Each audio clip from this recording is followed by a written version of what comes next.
Everyone, welcome to our channel. Adenomyosis एक ऐसी बीमारी मतलब जिसमें ना डॉक्टर्स ये बोलते हैं कि इसका कोई इलाज ही नहीं है और आपको अगर इसको ठीक करना है तो आपको ऑपरेशन ही कराना पड़ेगा।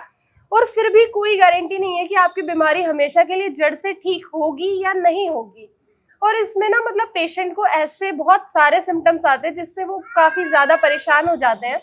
आज हमारे साथ हमारे पेशेंट है और हम इनसे पूछेंगे कि यहाँ पे जब इन्होंने ट्रीटमेंट लिया तो इनकी जो जर्नी है वो कैसी रही और मतलब यहाँ पे किस बीमारी का ट्रीटमेंट था इनका। नमस्ते मैम। नमस्ते मैम, यहाँ पे आपका किस बीमारी का ट्रीटमेंट चल रहा मेरे था? को बुला गया था, रसोली है आपकी। ठीक है। ऑपरेशन करना पड़ेगा, बिना ऑपरेशन का ठीक नहीं होगा। ठीक है। और आपको ये परेशानी कितने टाइम से आ रही थी? मेरे को 6 महीने पहले से आई थी। ठीक है। ऐसे तो हल्की हल्की 1 साल पहले से आई थी। बीच में मैंने दवाई खाई, उससे थोड़ा दिन ठीक हुआ। फिर वहाँ डॉक्टर ने बोला गया कि मेरे से ऑपरेशन ही कराना पड़ेगा, बच्चादानी निकालनी पड़ेगी। बच्चादानी निकालनी पड़ेगी। और मैम मतलब जैसे आपको ये परेशानी होनी शुरू हुई थी तो धीरे धीरे मतलब आप क्या क्या सिम्टम्स फेस कर रहे थे? आपकी बॉडी में क्या क्या चेंजेस आ रहे थे? कुछ नहीं, मतलब डेट नीचे ऊपर हो रही थी। ठीक है। कभी आ रही थी, कभी नहीं आ रही थी। ठीक है। तब मैंने अल्ट्रासाउंड कराया। अल्ट्रासाउंड में मेरे को बच्चादानी में रसोली निकाली। उसमें फिर मैडम ने बोला कि ऑपरेशन ही कराना पड़ेगा। 6 महीने दवाई खाई मैंने, उसके बाद बोला ऑपरेशन कराओ। मैंने ऑपरेशन नहीं करवाया। फिर मैंने यहाँ यूट्यूब में देख के यहाँ आ गई थी। मैम मतलब जैसे आपको 6 महीने साल भर से दिक्कत आ रही थी, पीरियड से रेगुलर हो रहे थे आपके?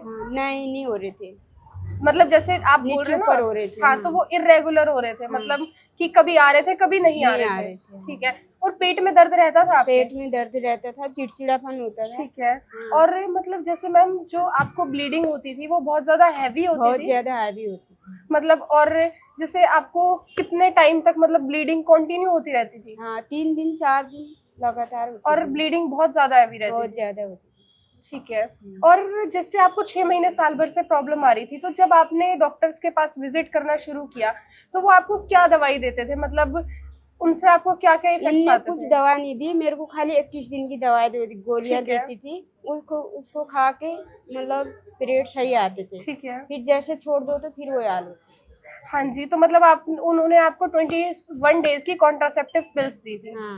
तो यही तो बहुत ज्यादा जो आप देख रहे हैं कि डॉक्टर्स अगर आपको पीरियड्स नहीं आ रहे हैं तो उसके लिए आपको कॉन्ट्रासेप्टिव पिल्स को प्रिस्क्राइब कर दिया जा रहा है, जिसके ना लॉन्ग टर्म के लिए देखें तो हम बहुत ज्यादा साइड इफेक्ट्स है। उससे क्या होता है कि आप पिल्स वगैरह लेते 5 डेज की 7 डेज की जो भी आपको प्रिस्क्राइब की जाती है, आप पिल्स लेंगे आपके पीरियड्स एकदम से नॉर्मल हो जाते हैं और आपको बिल्कुल प्रॉपर फ्लो के साथ आपके जो पीरियड्स हैं वो आने लग जाते हैं।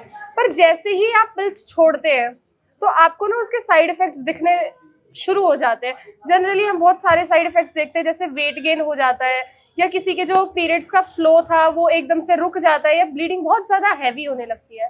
मैम मतलब जब यहाँ आने से पहले आपने जिस जिस डॉक्टर के पास विजिट किया उन्होंने आपको क्या, सारे डॉक्टर्स ने आपको बोला कि आपको ऑपरेशन ही कराना पड़ेगा? हॉस्पिटल में गए थे लेडीज डॉक्टर के पास। उन्होंने कहा फिर ये दवा से ठीक नहीं हो रहा है तो ऑपरेशन ही कराना पड़ेगा। मतलब उन्होंने बोला था कि अगर ये ठीक होगा तो सिर्फ ऑपरेशन से और बच्चादानी निकालनी पड़ेगी? बच्चादानी निकालनी पड़ेगी। अच्छा मैम, जैसे उन्होंने आपको बोला कि आपको बच्चादानी निकालनी पड़ेगी क्योंकि ये बीमारी जो है ऐसे ठीक नहीं होगी, तो उन्होंने आपको कुछ ऐसे साइड इफेक्ट्स बताए थे जो बच्चादानी निकालने के बाद आपकी बॉडी में आ सकते हैं? नहीं, मेरे को नहीं बताया ऐसे। तो एक ना ये भी बहुत बड़ा डीमेरिट है कि डॉक्टर्स आपको ये तो प्रिस्क्राइब कर देते हैं कि आपको ऑपरेशन ही कराना पड़ेगा और बच्चादानी रिमूव करवानी पड़ेगी, पर कभी भी कोई भी डॉक्टर आपको ये चीज नहीं बताते हैं कि जब आप बच्चादानी निकलवा देंगे तो आपकी जो शरीर है उसमें क्या क्या चेंजेस आएंगे।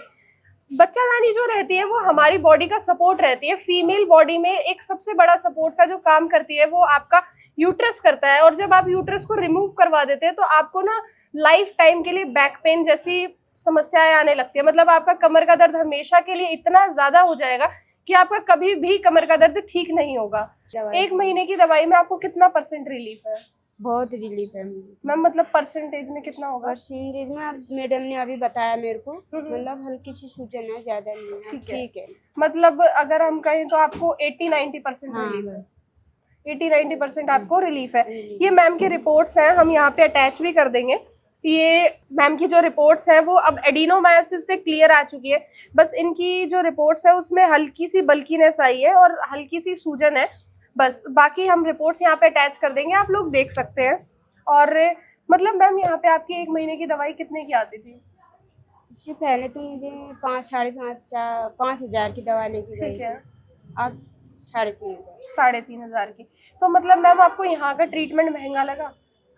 महंगा लगा, विश्वास है मुझे मैं ठीक होंगी यहाँ से। तो फिर भी महँगा लगा ट्रीटमेंट? कोई बात नहीं, महंगे पैसा तो लगते ही है, हाँ जी। लेकिन अपने शरीर भी तो ठीक। ये मैम देखो, आप है कि आप फर्स्ट मंथ में ही आपको रिलीफ आ गया, पर कहीं ना कहीं अगर ऐसा होता कि आपको 1 महीने में रिलीफ नहीं मिलता, आपको 2 महीने आपने दवाई खाई, आपको 1% भी रिलीफ नहीं आता, तो क्या आप ट्रीटमेंट आगे कंटिन्यू करते हैं? हाँ, मैडम ने बताया कि मेरे को 6 महीने भी लग सकते हैं, साल भर भी लग सकता है, लेकिन तुम्हें दवाई खानी पड़ेगी। खाती मैं जरूर खाती।